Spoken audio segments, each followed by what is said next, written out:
The newsday continues here on One News Now. I'm Riza Diaz.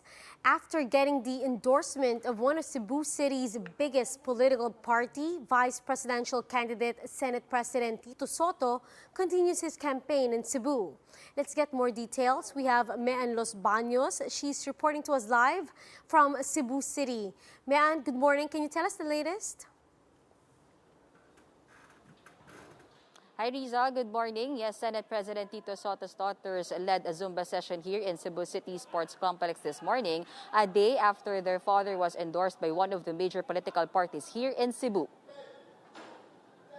Amid the scorching summer heat, Cebuanos enjoyed their Zumba session this morning as Senate President Tito Sotto's family and Eat Bulaga stars led the activity. Last night, Sotto received the formal endorsement of one of Cebu's major political parties, BOPK, or Bando Osmeña Pundok Kauswagan, led by former Cebu City Mayor Tommy Osmeña and wife Margot Osmeña, who is also running for mayor this coming elections. Sotto brought with him his family and Eat Bulaga stars, including his brother Vic Sotto, who surprised and entertained the crowd with his wife Pauline Luna. Also with Sotto are Dabarcad's members Jose and Wally and Alan K. But it was not only Eat Bulaga stars who entertained the crowd, because even Sotto himself sang a Cebuano song, Usahay. In his speech, Sotto promised the Cebuanos that should he win the second highest post in the land, he is prepared for the job and he will not make the office of the vice president a training ground. He said that he will hit the ground running starting day one. The Senate President Riza said he values the endorsement he got from the BOPK as he expects a trickle down of support in the region. The party, however, is backing the presidential bid of Vice President Leni Robredo, not Sotto's running mate Senator Ping Lacson.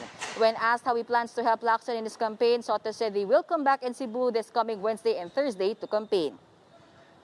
Riza, the Lacson-Sotto tandem will go to Romblon tomorrow to continue their campaign, and this coming Tuesday they will go to Bohol, where they are expected to hold a grand rally. Riza? Thank you for that update. That was Mean Los Baños reporting live from Cebu City. Meanwhile, senatorial candidate and former PNP chief Guillermo Eleazar secured the support of some local officials in Leyte.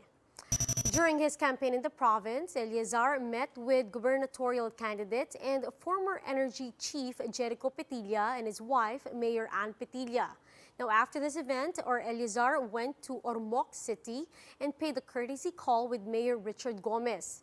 The senatorial candidate thanked Leyte residents for their warm welcome. A Los Angeles paralegal has admitted to conspiring with the leaders of Apollo Kibuloy's Kingdom of Jesus Christ for an alleged immigration fraud. In a notice, the U.S. Justice Department says a certain Maria de Leon has agreed to plead guilty to preparing fraudulent documents for the members of the church. The scheme was allegedly used to labor traffic members to the U.S. by visa and marriage frauds. Now, aside from pleading guilty, De Leon has also reportedly agreed to cooperate in the case. The paralegal and 8 others, including Kibuloy, are facing charges over the alleged scheme that forced some people to solicit donations for a bogus charity. The local office of COMELEC in Pilar Abra was surprised after receiving news of the shootout between Vice Mayor Jaja Disono and local police. But authorities assured the public that this is an isolated incident and that the May elections will remain peaceful. Jenny Dogon has the details. The Commission on Elections office in Pilar Abra said they weren't informed that Vice Mayor Jaja Disono would be keeping a group of security personnel under her wing. This is why they were surprised after Disono's camp clashed with local police, killing one of the Vice Mayor's security details. As far as the COMELEC is concerned, wala pong dumaan sa akin na request for security personnel si Vice Mayor Jaja Disono. Sabi naman ng kapulisan, ang request nila ay police officers. Hindi naman po security personnel na galing sa Philippine Marines. Basa added that Abra has been relatively peaceful since the 2019 midterm elections. The province was also removed from the list of areas of concern despite its long history of political-related violence. Only 4 out of 27 towns in Abra are under yellow category or areas with intense political rivalry, including Pilar. However, Abra's present political situation is quite different now. At ang assessment ng PNP in their report ay wala na daw pong PAGS. So, kung meron mang pong PAGS ngayon, I believe mga new recruits lang ang mga yan. Wala na yung mga dati. After Tuesday's standoff, the local COMELEC office has not yet decided the next status for the town of Pilar. Despite this, authorities reiterate that it was an isolated case and that the upcoming polls in the province will be peaceful. For News 5, Jenny Dongon, we are One News. One lawmaker is pushing for the passage of bills on digitalization that would help the country recover from the pandemic. Camarines Sur Representative Eldrey Villafuerte urged fellow lawmakers to prioritize passing the Bangko sa Barrio Act, e-governance law, and Outside Class Learning and Digital Education Act. Villafuerte said that these measures would complement President Duterte's 10-point agenda for economic recovery. He explained that the digitalization bills should preoccupy lawmakers in the remaining sessions of the 18th Congress. We'll be back with more stories after the break. Keep it here on One News.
You're still watching One News Now. I'm Riza Diaz.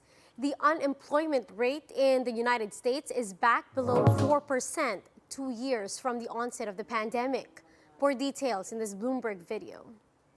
The deadliest pandemic in U.S. history led to the biggest upending of the labor market on record. COVID-19 and the related lockdowns forcing millions of workers off payrolls and sending the jobless rate above 14% to the highest level in the post-World War era. We are worried about people who may have problems with jobs and wages because they have to stay home. We're worried about small businesses, for example, that might need some help to get through this. Now, 2 years later, the unemployment rate is back below 4%, not far from where it was prior to the pandemic, but there's a glaring gap underneath that data, the labor force participation rate. It dropped to the lowest since the 1970s at the start of the pandemic and is yet to return to pre-2020 levels. It's a shortfall that represents about 1.8 million people, and it's a shortfall that pulls from both ends of the age spectrum. On one side, you have the youngest working generation, Gen Z, and on the other, seniors aged 65 to 74. For the younger Americans, hundreds of thousands who were pushed out of the labor force by the pandemic have yet to find their way back. Look, I think there's already some damage to young people that's going to take them a decade to reverse. So I think of that already as some permanent scarring. While there is a big increase in participation among 16 and 17-year-olds, this is likely due to the companies being forced to dip into a younger and a more inexperienced pool of workers because of the tight labor market. The next age group up hasn't been there to fill those spots. 18 to 19-year-olds, 20 to 24-year-olds, both groups trailing participation levels from February 2020. Why? Some answers center around the so-called Great Resignation, as well as a related movement dubbed anti-work, where people are reassessing the balance of their relationship with employers and then changing career paths or simply quitting the job market altogether. Others theorize that the pandemic effectively forced a gap year on young, educated workers, a chaotic time where many people figured it was better to wait it out before settling on a chosen career path. Whatever the reason, Gen Z has so far failed to join the jobs recovery like other age brackets. The same could be said for the older gap, but that might be easier to explain. Those numbers reflect factors like health safety from COVID and the asset price boom that helped fuel retirement savings and home equity. A lot of Americans 65 and older who were still working decided to retire earlier than planned. Some of these people will likely unretire as inflation eats into their savings and the job market boom entices them back to work. But the hit to participation has been so big that it's hard to see the gap being closed quickly. And those are the top stories of the hour. Join us later again at 12 noon as we continue to monitor the day's biggest stories. You can also catch One News on Signal Play app. Register for a free account now at www.signalplay.com and stream One News live anytime, anywhere. I'm Riza Diaz. Mask on, wash hands, and stay safe, Philippines. We are One News.